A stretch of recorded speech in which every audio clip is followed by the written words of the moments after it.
Une femme célèbre ou anonyme, une histoire. Parole de femme, un podcast réalisé en partenariat avec Skoda. Parole de femme. Ici, elles mènent leur vie comme elles l'entendent et elles assument tout. Elles sont entrepreneuses, artistes, altruistes, courageuses, têtues, ambitieuses, passionnées. Elles se confient en toute intimité sur leur accomplissement professionnel, leurs victoires comme leurs doutes. Parole de femme. Lisa Marie, fille d'agriculteur en Auvergne, vous avez toujours voulu une vie à la ferme. À 20 ans, malgré la dureté du métier, après un bac et un BTS, vous rejoignez votre père avec qui vous vous associez. Vous faites l'acquisition de votre propre bétail, des vaches, pour qui vous avez une passion incommensurable, pour ne pas dire un amour fou. Pour vous, le bonheur est dans le pré. Vous reprendrez donc prochainement l'exploitation familiale. À 22 ans, vous incarnez l'avenir de l'agriculture française. Une agriculture rajeunie, féminisée, engagée et modernisée. Lisa Marie, bonjour. Bonjour. Le projecteur est braqué depuis plusieurs semaines sur le monde agricole. Lisa, êtes-vous une femme en colère ? C'est vrai qu'aujourd'hui, quand on est obligé de sortir dans la rue pour faire entendre nos désaccords, alors que ça fait des années que ça dure et on arrive à un point où il faut vraiment faire ouvrir les yeux au gouvernement, c'est plus possible. Ça fait des années qu'on travaille dur pour notre métier et on n'arrive pas à vivre aisément de notre métier. Il y a 30 ans, le prix du lait se vendait pareil qu'aujourd'hui, alors qu'au supermarché, le prix fait qu'augmenter. Même si vous n'avez que 22 ans, pouvez-vous nous parler de vos études, de votre jeune parcours professionnel ? Moi, j'ai toujours grandi à la ferme, vu que mes parents sont agriculteurs. Petite, déjà à l'école primaire, je disais je veux faire agricultrice et ça n'a pas changé aujourd'hui. Je me suis dirigée dans des lycées agricoles. J'ai fait un bac STAV, Sciences techniques de l'agronomie et du vivant. Et après, je suis partie faire un BTS production animale en Aveyron. Et à la suite du BTS, je me suis installée en GAEC sur la ferme familiale avec mon papa. Je me voyais vraiment pas faire autre chose que ça, quoi. J'attendais ça avec impatience, pouvoir vraiment travailler avec mes vaches quotidiennement et être agricultrice et fière de l'être. Le monde agricole est souvent synonyme de famille, où le métier se transmet de parents à enfants. Et c'est votre cas, puisque vous êtes associé à votre père et que vous allez reprendre l'exploitation familiale. Comment vous l'expliquez ? Mais c'est vrai que dans le monde agricole, c'est vraiment une tradition souvent de transmettre de génération en génération et c'est une fierté pour la famille et pour les parents. Ils ont travaillé pendant des années, ils espèrent qu'arrivé à la fin, ça va reprendre, que ce soit familial. Mon père est très fier qu'aujourd'hui je sois là et mes grands-parents aussi, tout le monde. Ça fait 3 ou 4 générations que la ferme est dans la famille et j'espère que ça continuera si un jour j'ai des enfants ou autre. Justement, quand on a vu toute son enfance ses parents trimer dur, il ne faut pas être un peu folle pour vouloir leur emboîter le pas. Quand on est passionné, on fait pas attention à ça. On aime trop nos vaches, alors la passion prend le dessus. Et c'est notre métier, on ne veut pas faire autre chose que ça, alors on continue. L'agriculture est un secteur rude, un monde d'hommes où les femmes sont longtemps restées dans l'ombre, tenant la maison, s'occupant de l'administratif et aidant à la ferme. On les appelait les invisibles. Lisa, pourquoi le monde agricole a-t-il autant de mal à reconnaître la place des femmes ? Parce qu'à l'époque, c'était la tradition, c'était les hommes qui faisaient le boulot à l'extérieur, ils rentraient, la femme, son boulot, c'était nourrir la famille, s'occuper des enfants. Mais pour autant, elles travaillaient quand même à la ferme, sauf qu'elles n'avaient pas de statut juridique, elles n'étaient pas reconnues, elles n'avaient pas de retraite. Alors qu'aujourd'hui, elles font toujours pareil, elles peuvent aller à la ferme, traire, faire à manger, mais aujourd'hui, elles ont un statut dans les sociétés agricoles. Elles ont vraiment leur place, elles sont reconnues, elles ont un salaire, une retraite. Alors qu'à l'époque, elles n'étaient pas du tout reconnues. Et d'ailleurs, pendant la guerre, quand les hommes partaient au front, c'était les femmes qui géraient les exploitations. Quand les hommes sont revenus, les fermes marchaient toujours. Il n'y aurait pas eu les femmes, il n'y aurait plus de vaches et plus d'agriculture, quoi. Alors, malgré tout, elles étaient là. Les agricultrices gagnent en moyenne 29% de moins que les hommes. Est-ce une fatalité ou les choses sont-elles enfin en train de changer ? Les femmes, avant, je pense qu'elles n'avaient pas trop leur mot à dire. Dans les groupes de travail, c'était toujours des hommes. Et heureusement qu'on a des femmes qui se sont battues pour nous, pour qu'on soit reconnus à la même place qu'un homme. Aujourd'hui, on est vraiment dans un tournant de l'agriculture sur la place de la femme dans le milieu agricole. Parce qu'aujourd'hui, elles ont autant d'idées, elles sont autant diplômées que les hommes. Au contraire, elles apportent des idées nouvelles. Et elles ont totalement leur place, au contraire, pour prendre la direction et gérer des fermes comme un homme. Vous pensez donc que le monde agricole se féminise enfin ? Oui, je pense qu'aujourd'hui, on est vraiment dans un réel tournant. Parce que moi, je suis jeune agricultrice et c'est vrai que maintenant, dans nos réunions entre jeunes agriculteurs, les femmes essayent de s'intégrer de plus en plus. Elles arrivent à prendre la parole, qu'avant, elles avaient un peu peur des hommes, elles n'osaient pas prendre la parole parce que c'était monsieur, les hommes tout de suite qui faisaient plus imposant. Et aujourd'hui, non. Les femmes prennent de plus en plus la parole, s'imposent et peuvent très bien gérer des fermes et être à la direction de nombreux groupes agricoles. Il n'y a pas de souci pour ça. Le mot agricultrice n'est apparu qu'en 1961 dans le dictionnaire. Comment pensez-vous pouvoir faire bouger la frontière sexuée du métier d'agricultrice ? En communiquant sur les réseaux, Montrer qu'aujourd'hui, les femmes sont là, elles font leur métier, pour montrer vraiment aux consommateurs et au public que les femmes sont agricultrices autant qu'un homme. Pour faire évoluer nos mentalités, c'est vraiment que la femme continue à s'imposer dans les groupes de travail, s'imposer dans les groupes de décision, s'imposer dans la communication positive sur les réseaux aussi pour montrer qu'on est bien là, les femmes, et qu'il n'y a pas que des hommes dans ce milieu. À l'époque, niveau banque, c'était plus les hommes qui allaient signer les prêts, les accords bancaires, alors qu'aujourd'hui, moi je me suis installée il y a 2 ans, que je sois une femme, ça n'a pas du tout posé de problème. Autre chose, aujourd'hui, moi je m'engage syndicalement aux jeunes agriculteurs et c'est vrai que dans les réunions, dans les groupes de travail, il y a quand même quelques femmes. Et j'espère que dans les années à venir, on sera encore de plus en plus nombreuses. J'invite toutes les jeunes agricultrices à se motiver ensemble pour que les femmes soient encore plus présentes dans ces groupes de réunion et qu'on avance positivement tous ensemble.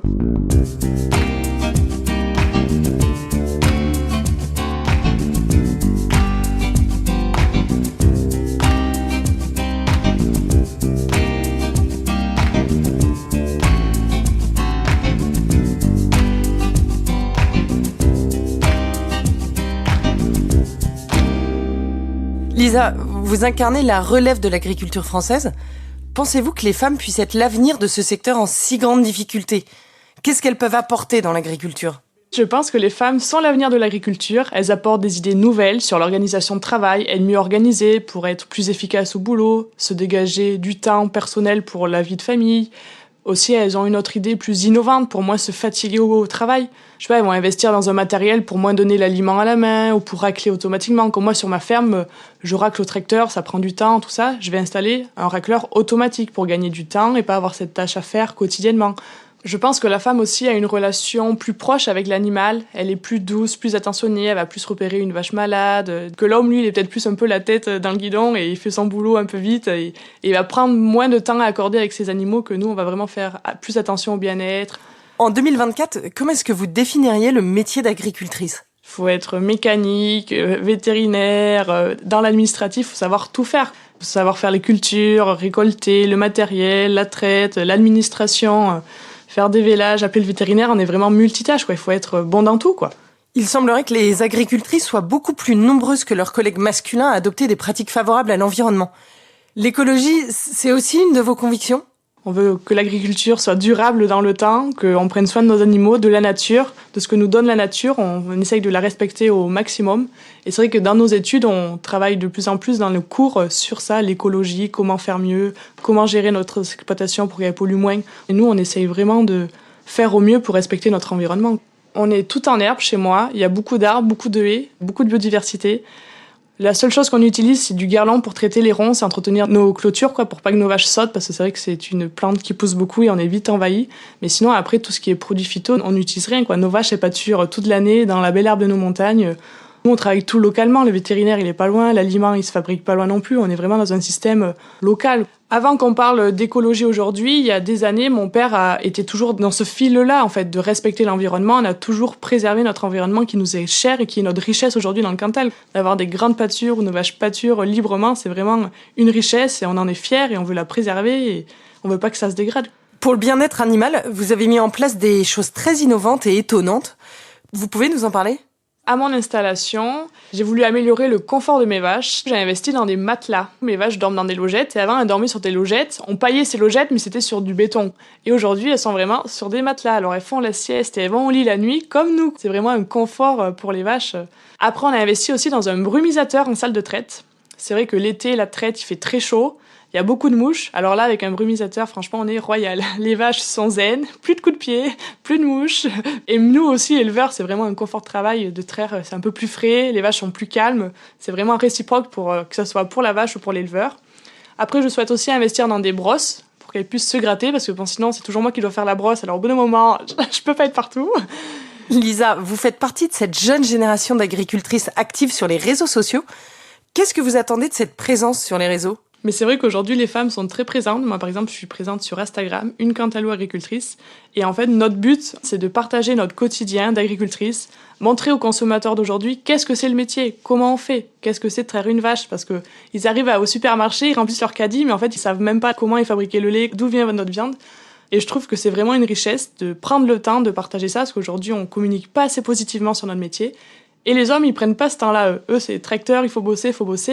Et ils pensent pas à cette image positive de l'agriculture qu'il faut montrer aux consommateurs aujourd'hui, quoi, parce que pour pas les perdre et qu'ils se rendent compte le métier que c'est et tout le mal qu'on se fait pour pouvoir les nourrir, en fait. C'est la base. Il faut vraiment remettre ça à l'idée du jour et communiquer. Aujourd'hui, la communication dans notre monde, c'est primordial, quoi. Vous pensez que la nouvelle génération à laquelle vous appartenez va faire évoluer les choses ? Mais déjà, elle va faire évoluer les choses en communiquant vraiment, en montrant qu'aujourd'hui, on travaille 365 jours de l'année, la traite, c'est 7 jours sur 7. Pour au final, il y a 30 ans, mon père faisait pareil et au final, le prix du lait n'a pas augmenté. Aujourd'hui, on veut juste vivre de notre métier. La base, c'est nourrir la planète quand même, nourrir la France. Et si les paysans ils gagnent pas leur vie, toutes les fermes vont disparaître et on va manger quoi ? On va aller manger de la viande importée de je sais pas où et tout. Et quand c'était la guerre, il y avait 80% des gens qui vivaient à la campagne. Il y aurait pas eu de paysans, tout le monde mourrait de faim. On a tellement l'alimentation accessible facilement qu'on se rend plus compte que s'il y a pas de paysans, on va tous crever de faim. Ah, c'est cool, on va au resto ce soir. Mais ouais, mais s'il y a pas de paysans, tu iras pas au resto en fait. Je pense qu'aujourd'hui, ouais, c'est vraiment ça. Comment vous voyez l'agriculture française dans 10, 20 ou 30 ans ? Comment vous comptez faire bouger les lignes ? C'est vrai que je pense qu'aujourd'hui, on est vraiment dans un tournant de l'agriculture parce qu'il y a la moitié des agriculteurs d'ici 5 à 10 ans qui prennent la retraite. Alors, qui c'est qui va reprendre ces fermes ? J'espère surtout que ça va pas être des fermes de 1000 vaches ou des fermes à 600 hectares, qu'on garde cette ferme familiale, des petites fermes à 2, 3. Il faut vraiment que ces fermes persistent dans le temps et qu'on trouve des jeunes installés et motivés. Mais pour ça, il faut faire évoluer l'agriculture. Déjà que elle rémunère parce que motiver un jeune, viens faire agricultrice avec moi, mais si c'est pour galérer tous les jours, pour pas gagner grand-chose, l'étudiant qui sort de BTS, il préfère aller à la chambre d'agriculture, travailler 5 jours par semaine, il sait qu'il a son salaire, il a pas de souci. Que quand on est agricultrice, on choisit pas le prix du lait, on choisit rien en fait. On est le seul métier à pas décider du prix de production en fait. Et c'est vrai qu'aujourd'hui, on est vraiment dans un tournant de l'agriculture, il faut que le gouvernement, les consommateurs ouvrent les yeux, quoi. S'ils veulent toujours avoir de la bonne alimentation française, mangez local, soutenez-nous.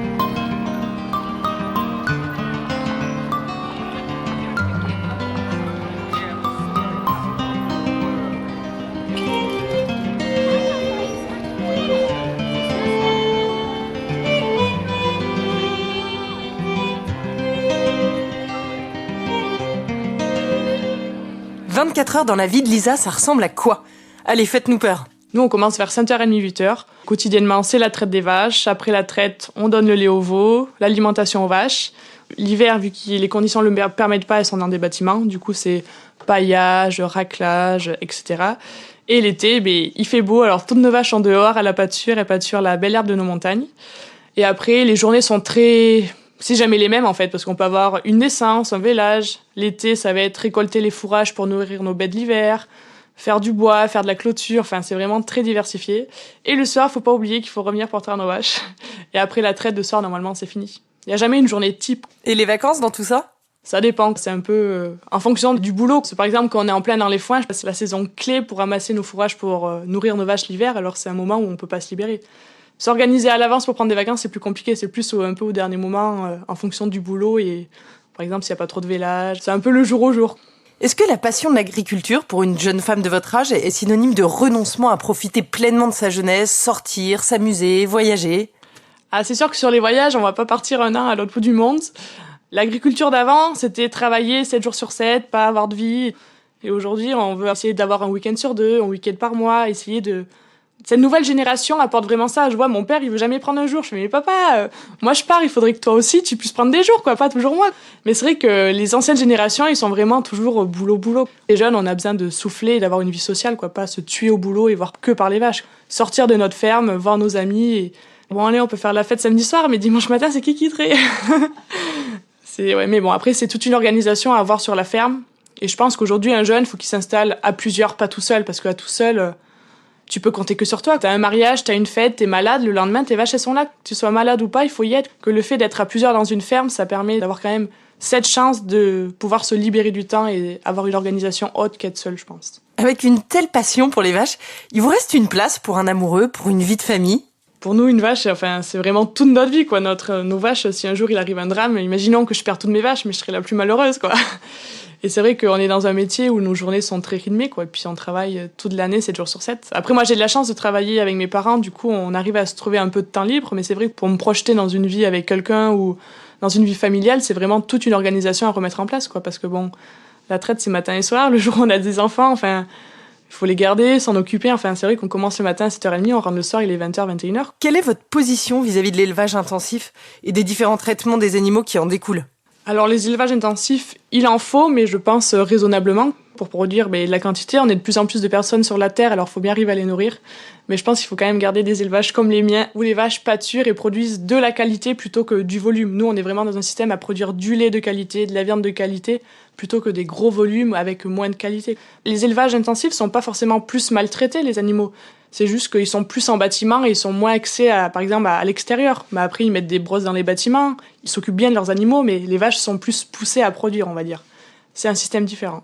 Vous avez un label, le label Bleu Blanc Cœur. Vous pouvez nous l'expliquer ? La définition exacte de Bleu Blanc Cœur, c'est une démarche agricole et alimentaire durable visant à améliorer la qualité nutritionnelle et environnementale de notre alimentation. Par exemple, sur notre ferme, on distribue de la graine de lin à nos vaches, qui est riche en oméga 3, et cet oméga 3, on le retrouve dans le lait, et on fait du Cantal Bleu Blanc Cœur. Dans nos prairies, on essaye d'avoir plusieurs espèces, du trèfle, des légumineuses, et ce sont des plantes qui permettent aux vaches d'extraire moins de méthane, en fait, pour moins polluer l'environnement. Du coup, on est fiers de produire du lait Bleu Blanc Cœur, qui répond aux attentes environnementales d'aujourd'hui, et qui respecte nos animaux, et voilà.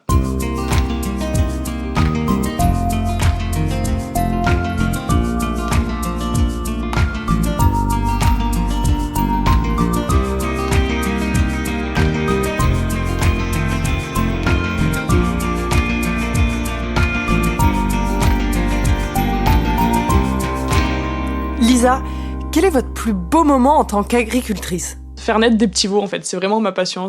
Pour moi, c'est vraiment le début de notre métier. On fait naître un petit veau et derrière, notre génisse, on va l'élever pendant 2 ans. Après, on va la traire. Enfin, pour moi, c'est un réel bonheur de faire naître un petit veau. Moi, les vélages, c'est le truc à pas louper chez moi. J'adore vraiment ça. Et le moment le plus dur ? Mon père a eu quelques soucis de santé. Alors, c'est vrai que là, on se remet tout en question. On se dit, si un jour, il est plus là, toute seule, quoi faire ? Quelle décision prendre ? Parce qu'on a quand même 100 vaches, 50 vaches limousines, 50 vaches laitières. Demain, si un jour, il est plus là, qu'est-ce que je fais ? Je me pose la question, je me dis, je viens de m'installer il y a 1 an, et si aujourd'hui il est malade et que ça fait réfléchir. Et quelles sont les principales difficultés auxquelles vous êtes confrontée dans votre quotidien ? Les difficultés, c'est l'administratif. Il y en a tellement, c'est catastrophique, quoi, tous ces papiers qu'on reçoit. Il faut appeler tout le monde, quoi. Il faut appeler lui, il faut appeler lui. Oh non, mais moi, j'ai la chance de rentrer dans une ferme qui est déjà en place et que mes parents faisaient ça depuis des années. Mais aujourd'hui, on arrive seul dans tout ça, mais on est complètement perdu. Il a le droit de dire stop, on en a marre. La partie la plus épanouissante de votre métier ? Me lever, être mon propre patron, voir mes vaches dans mes prés, aller traire, ma routine. Franchement, pour moi, c'est un réel plaisir tous les jours de voir mes vaches dehors, la liberté, être... Personne m'embête, je suis seule dans ma campagne, je suis bien. Une galère mémorable ? Alors une galère, j'ouvre mes vaches pour qu'elles sortent de la traite et qu'elles partent, et puis j'ai une vache, elle a décidé de prendre la porte qu'elle a pas le droit de prendre, c'est la porte humaine. Elle s'est retrouvée dans la laiterie, dans le tank, elle est carrément rentrée dans le bureau où on fait les papiers, en mode « Je veux faire les papiers, vas-y Lisa, je vais t'aider !» Du coup, il a fallu la sortir du bureau, mais elle était pas pressée, franchement, j'étais là, non mais... Est-ce qu'il y a un moment dans votre carrière où vous avez douté, où vous avez eu envie d'abandonner, où vous vous dites que la marche est trop haute ? Non, j'ai jamais douté, mais c'est vrai que quand on s'installe, il y a vraiment beaucoup de papiers, beaucoup de démarches administratives, et j'ai la chance d'être soutenue par mes parents et ma famille, parce que c'est vrai qu'il y a beaucoup de choses à s'occuper, il faut vraiment avoir la tête partout, quoi. Mais bon, le fait d'être avec mes parents, franchement, c'est une réelle chance. Merci à eux. Et... De quoi vous êtes la plus fière ? Je suis fière d'avoir repris l'exploitation familiale, fière d'être installée avec mon papa, et j'espère qu'elle va continuer dans le temps et que cette ferme sera durable des années et des années. Et votre plus gros défi ? Mon plus gros défi, c'est vraiment maintenir cette ferme familiale comme elle est aujourd'hui, à petite échelle, que dans le temps, ça continue et que j'arrive jusqu'à ma retraite avec cette ferme, et j'espère bien. Votre prochain Everest ? Ouvrir ma ferme au public. Bon, je communique sur les réseaux, mais le mieux, ça serait de communiquer en vrai et de faire partager mon quotidien aux enfants, aux écoles, aux touristes. Je suis prête à accorder du temps sur mon temps de travail pour vraiment partager ma passion à ceux qui souhaitent la découvrir. Vous avez un mantra ? Rester motivé et toujours croire en ses rêves. On peut devenir agricultrice, je l'ai fait et j'espère que d'autres femmes le feront comme moi. Un de mes sujets de prédilection est l'automobile, donc je vous emmène dans mon univers le temps d'un instant. Avec votre métier, vous utilisez souvent la voiture ? Alors non, c'est vrai que je passe pas beaucoup de temps sur la route. Moi, si je suis sur la route, c'est un tracteur. En voiture, c'est juste pour faire des petites sorties ou aller dans des concours agricoles, Cournant ou sommet de l'élevage. Là, je prends la voiture. Sinon, c'est vrai que nous, on habite à la campagne. La maison est à ras de la ferme. Du coup, on fait beaucoup à pied. Qu'est-ce qui ne vous quitte jamais en voiture ? Mon téléphone pour pas me perdre. Quel est votre meilleur souvenir automobile ? Mon meilleur souvenir, c'est quand je transforme ma voiture en camping-car, quand je pars dans des concours agricoles. Je baisse les sièges, je mets le matelas et comme ça, je suis prête pour la nuit. Et ma voiture, c'est toute ma vie, j'ai tout dans ma voiture. Et justement, votre pire moment en voiture ? Allez, samedi soir, je me dis, allez, j'ai fini la traite, je sors avec les copains. Et là, bien sûr, on arrive en boîte, c'est qui crève ? C'est Lisa avec sa voiture. Alors, il a fallu, à minuit, aller changer la roue et tout. C'était mon pire moment. J'étais, non, il faut que ça arrive à moi, la seule fois où je sors. Finalement, au volant, vous êtes plutôt zen, énervé, vous chantez, vous écoutez de la musique, des podcasts. Allez, la musique à fond et on roule. Et pour finir, comme le veut la tradition de Parole de Femme, on part en road trip.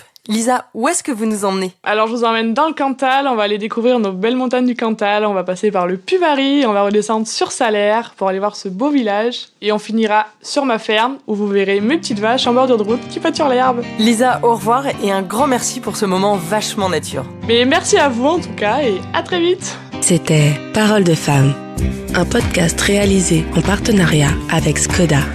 À chaque épisode, une femme célèbre ou anonyme, une histoire.